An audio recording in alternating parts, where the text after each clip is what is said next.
Assalamualaikum warahmatullahi wabarakatuh. Alhamdulillahi rabbil alamin. Wassalatu wassalamu ala sayyidina Muhammadin wa ala alihi wa sahbihi ajma'in amma ba'du. Pada kesempatan ini kita akan membacakan soal P3K SKTP Moderasi Beragama yang berkaitan dengan anti kekerasan. Mudah-mudahan menjadi manfaat bagi kita semua. Amin ya rabbal alamin.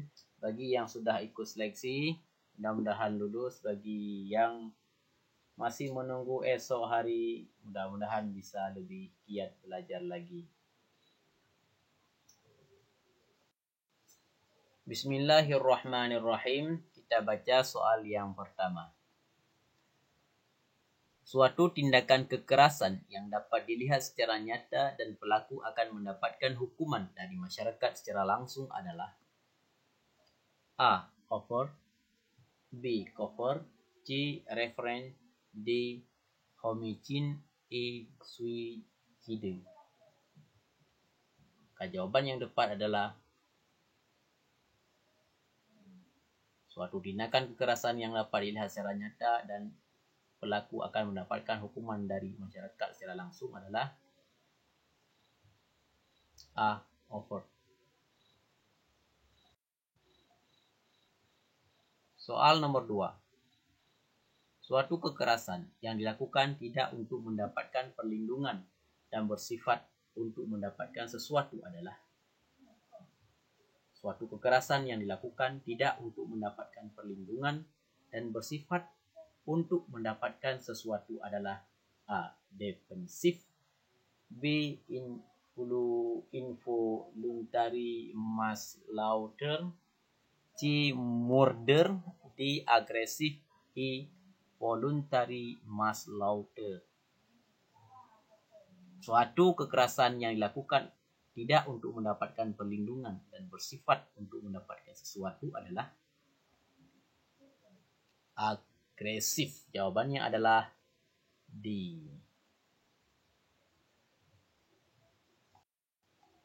Soal nomor 3. Sifat agresif yang mampu menimbulkan kekerasan biasanya disebabkan oleh A. Diperlakukan secara seimbang, B. Menghadapi kekuatan, C. Merasa tersanjung, D. Diperlakukan secara berlebihan, E. Merasa tersinggung. Sifat agresif yang mampu menimbulkan kekerasan biasanya disebabkan oleh A. Diperlakukan secara seimbang, B. Menghadapi kekuatan, C. Merasa tersanjung, D. Diperlakukan secara berlebihan, E. Merasa tersinggung. Maka jawaban yang tepat adalah E. Merasa tersinggung. Soal yang keempat. Konflik yang tidak terkendali akan menimbulkan terjadinya A. Kekaburan, B. Integritas, B. Integrasi, C. Demokrasi, D. Kekerasan, E. Demonstrasi. Konflik yang tidak terkendali akan menimbulkan terjadinya D. Kekerasan. Soal nomor 5.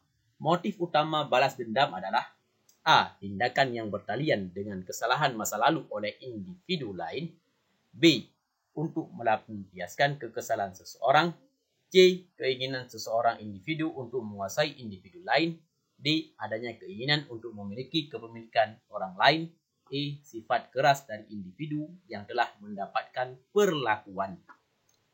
Motif utama balas dendam adalah A. Tindakan yang bertalian dengan kesalahan masa lalu oleh individu lain. Itu motif utama balas dendam. Silakan Bapak Ibu, kalau ada yang perlu dikoreksi silakan di kolom komentar. Atau ada tambahan atau ada yang perlu diperbaiki silakan di kolom komentar. Mudah-mudahan lulus semuanya. Amin ya rabbal alamin. Soal yang keenam, tindakan yang dilakukan oleh sebuah kelompok terorganisir secara politis untuk mendapatkan pengakuan dari pihak lain adalah A. Terorisme, B. Murder, C. Voluntary manslaughter. di involuntary mass slaughter. Tindakan yang dilakukan oleh sebuah kelompok terorganisir secara politis untuk mendapatkan pengakuan dari pihak lain, namanya adalah terorisme. Soal yang ketujuh, seseorang yang mempunyai sifat seperti orang tuanya merupakan sifat bawaan. Sifat tersebut dapat berubah manakala A. Mendapat pengaruh dari orang sekelompoknya, B. Mendapat pengaruh dari teman sepermainan, C. Mendapat pengaruh dari lingkungan fisik atau sosial, D. Mendapat pengaruh dari bencana alam, E. Datang dari diri sendiri tanpa pengaruh dari luar. Sifat seseorang seperti orang tuanya merupakan sifat bawaan. Sifat tersebut dapat berubah manakala, yaitu C. Mendapat pengaruh dari lingkungan fisik atau sosial. Silakan Bapak Ibu ingat, jawabannya adalah mendapat pengaruh dari lingkungan fisik atau sosial. Jadi bukan datang dari diri sendiri tanpa pengaruh dari luar. Jadi menurut soal yang diminta di nomor 7 ini. Soal yang ke-8, faktor yang paling besar memberikan pengaruh terhadap terjadinya kekerasan adalah A. Lingkungan peranata saja, B. Individu sifat bawaan lingkungan, C. Individu lingkungan sifat bawaan, D. Faktor ketenangan lingkungan prenatal, E. Lingkungan sifat bawaan dan individu. Faktor yang paling besar memberikan pengaruh terhadap terjadinya kekerasan adalah, jawabannya C. Individu, lingkungan, dan sifat bawaan. Jadi jawabannya adalah C. Individu, lingkungan, dan sifat bawaan.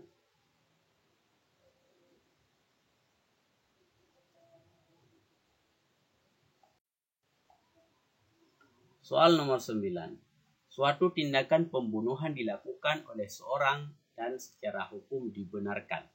Hal ini dapat terjadi karena tindakan ini dilakukan A. Untuk membela kaum lemah, B. Karena untuk membela diri atau hak milik, C. Karena ada tendensi politis, D. Untuk membela penguasa, E. Karena selalu menjadi penyebab terjadinya kekerasan.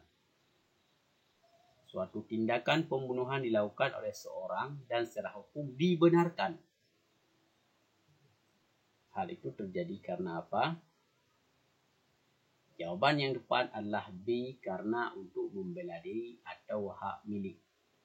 Ini karena membela diri atau membela hak milik sehingga terjadi pembunuhan yang dilakukan oleh yang membela diri tersebut, maka secara hukum dibenarkan. Soal nomor 10. Seorang hakim telah memutuskan perkara atas kesalahan seseorang. Dalam membuat keputusan tersebut, hakim menggunakan pedoman berupa Kitab Undang-Undang Hukum Pidana. Kemudian terdakwa dijatuhi hukuman seumur hidup. Keputusan hakim dinamakan A. Hukum negara, B. Hukum perdata, C. Hukum mandatori, D. Hukum kriminal, E. Hukum pidana.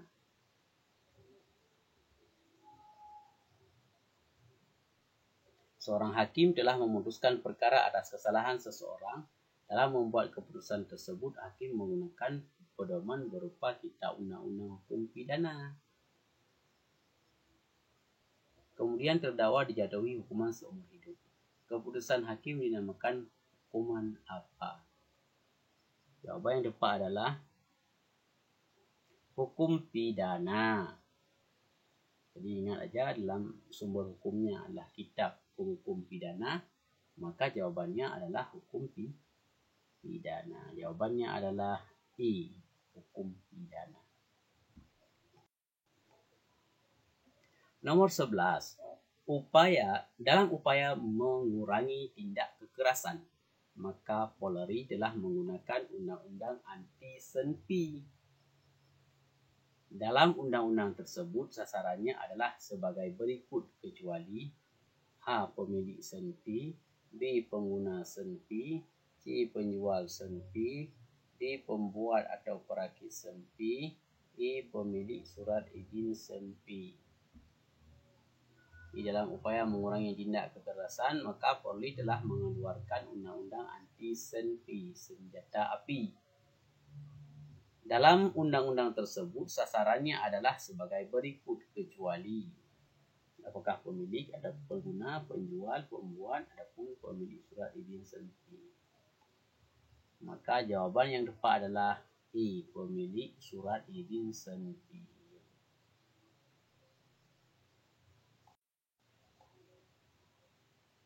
Soal nomor 12. Berikut ini yang merupakan jenis kekerasan paling berat adalah A. Teroris, B. Pembunuhan berencana, C. Balas dendam, D. Pemerkosaan, E. Perampokan. Berikut ini yang merupakan jenis pekerjaan yang paling berat adalah pembunuhan berencana. B jawabannya. Soal nomor 13. Adanya kelainan jiwa, pengaruh obat bius maupun faktor-faktor sosial seperti konflik rumah tangga dapat menyebabkan tumbuhnya kekerasan. Pandangan ini merupakan teori kekerasan yang disebut A. Teori individual, B. Teori faktor individual, C. Teori dinamika kelompok, D. Teori alternatif, E. Teori faktor kelompok.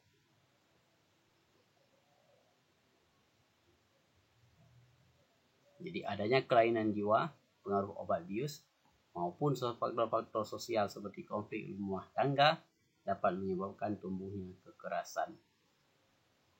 Maka ini adalah teori dari teori faktor individual. Jawabannya adalah B.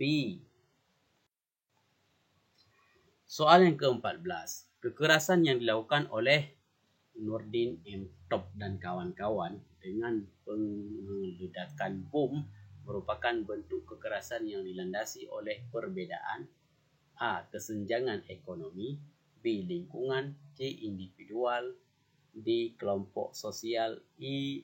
Ideologi. Yang dilakukan oleh Nurdin M. Top adalah E. Ideologi. Merupakan bentuk kekerasan yang dilandasi oleh ideologi. 15. Penjual obat berbahaya, mobil yang berkecepatan tinggi, atau pemain yang mematikan juga harus dianggap sebagai tindak kekerasan. Hal ini diungkap oleh penjual obat berbahaya. Itu pertama. Kemudian mobil yang berkecepatan tinggi atau permainan yang mematikan juga harus dianggap sebagai tindak kekerasan. Hal ini diungkapkan oleh siapa? Apakah A. N.J. Smelser, B. Matt Pailis, kemudian C. Mr. Nard, D.